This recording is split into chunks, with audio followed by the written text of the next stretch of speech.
नमस्कार। संबलपुर जिल्लार किछि खबर सह आंचलिक संवाद विभागर प्रस्तुति आजिर जिल्ला हालचाल कार्यक्रम। प्रधानमंत्री नरेंद्र मोदी आभासी जरिया संबलपुर बसंतपुर रे हीराकुद इंटीग्रेटेड आक्वा पार्कर शिलान्यास करिसेंती। चिपिलिमा ओयूएटी ऑडिटोरियम रे आयोजित भित्तिप्रस्तर कार्यक्रम रे पंचायतराज मंत्री रविनारायण नायक, रेंगाली विधायक सुदर्शन हरिपाल, पूर्वतन विधायक नाउरी नायक प्रमुख जोग देइथिले।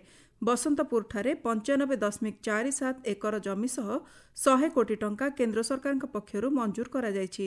एही अत्याधुनिक इंटीग्रेटेड आक्वा पार्क रे विभिन्न प्रजातिर माछ जाँळ चाष, प्रक्रियाकरणर आधुनिक ज्ञानकौशल, फीड मिल, मत्स्य प्रशिक्षण शिविर, उत्पादन केन्द्र, बरफ प्लांट, प्रवाहित जलरे मत्स्य चाष, रंगीन माछ चाष, बायोफ्लाक सह दक्षता प्रशिक्षण केन्द्र प्रतिष्ठा हेब।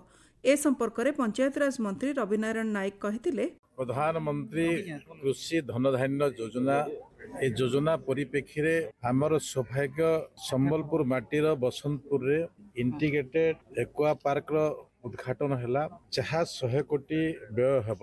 माछर रिसर्च को अधिक उत्पादन हो पारिबो एवं अधिक प्रकार हो पारिबो। यशस्वी प्रधानमंत्री नरेंद्र मोदी चाषी मानक पई उपहार देइछन्ते, जो उपहार की आमर जयप्रकाश नानाजी देशमुख जो माने कि चाषी उन्नति पई एवं गाँव उन्नति पई योजना प्रस्तुत करथिले। महापुरुषंकर जन्मदिन परिप्रेक्षी ए योजना लोकंक पई उद्दिष्ट होछि। हीराकुद्रे उद्घाटित होइछि पंजुरी माछ चाष पई साधारण सुविधा केन्द्र। केन्द्रमंत्री धर्मेन्द्र प्रधान, राज्य मत्स्य और पशु संपद विभाग मंत्री गोकुलानंद मल्लिक प्रमुख केज कल्चर बुली देखिछन्ति। वर्तमान समय रे हीराकुद जलभंडारर 37 केज रे माछ चाष करा जाउछि। एथिरु 400 कोटी टंका आय होउथिबा मंत्री कहिछन्ति। तेबे जिल्ला रे 1000 कोटी टंकार धान चाष हेउथिबा बेले माछ चाषरु 1000 कोटी टंका आय नै लक्ष्य रखा जाइछि। भारत सरकार एथिपाई 100 कोटी टंका देइछन्ति। एक आधुनिक माछ चाष सह किपरि माछ बिहन हेबो से नै कार्य चलिछि। बसंतपुर रे आधुनिक माछ चाष प्रशिक्षण दियाजिबो बोली केन्द्र मंत्री धर्मेन्द्र प्रधान कहिछन्ति। एबे जिल्लार अन्यान्य खबर संक्षेप रे। संबलपुर ठारे ओडिशा राज्य समवाय नीति 2025 नै आंचलिक कर्मशाला अनुष्ठित हो जाइछि।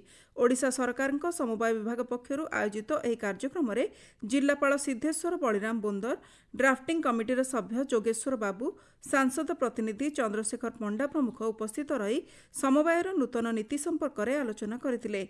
सेहीपरि ड्राफ्टिंग कमिटीर सभ्य हरेकृष्ण मिश्र और गोपबंधु शतपथी समवायर चिठा नीतिर लक्ष्य और उद्देश्य उपरे आलोकपात करथिले। संबलपुर रे चतुर्थ पर्याय वरिष्ठ नागरिक तीर्थयात्री ट्रेन आरंभ होईछि। प्राय 800 यात्री एही यात्रा रे होइछन्ति सामिल। राज्य रे आर्थिक अनग्रसर और दारिद्र्य सीमारेखा तले रहुथिबा वरिष्ठ नागरिक मानकु सेमानकर आध्यात्मिक आकांक्षा पूर्ण निमंते राज्य सरकार 2016 मसिहारु वरिष्ठ नागरिक तीर्थयात्रा योजना प्रणयन करी सेमानकु देशर विभिन्न तीर्थस्थान भ्रमणर सुजोग प्रदान करि आछन्ति। एही योजना रे 60 रु 75 वर्ष वयस्क नागरिक मानकु जाति धर्म निर्विशेष रे चयन करा जाउछि। संबलपुर जिला धनकौड़ा ब्लॉक देबेईपाली सीएचसी नूतन कोठा उद्घाटित हो जाइछि। केन्द्र मंत्री धर्मेन्द्र प्रधान नूतन कोठा को उद्घाटन करिसेंति। पुराना सीएचसी को अपग्रेड करी 3 महला विशिष्ट 40,000 वर्गफुट क्षेत्रफल रे निर्माण करा जाइछि। एथिरे 20 बेड व्यवस्था करा जाइथिबा बेले विभिन्न चिकित्सा उपलब्ध होई परिबो। संबलपुर बसंतपुर ठारे थिबा आईआईएम रो 11तम प्रतिष्ठा दिवस पालन होईछि।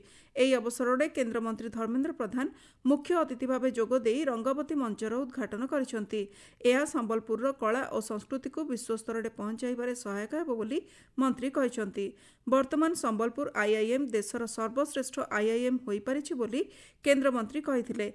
संबलपुर जिला रेंगाली स्थित प्राथमिक स्वास्थ्य केन्द्र ठारे स्वास्थ्य विभाग पक्षरु स्वस्थ नारी सशक्त परिवार अभियान अनुष्ठित हो जाइछि।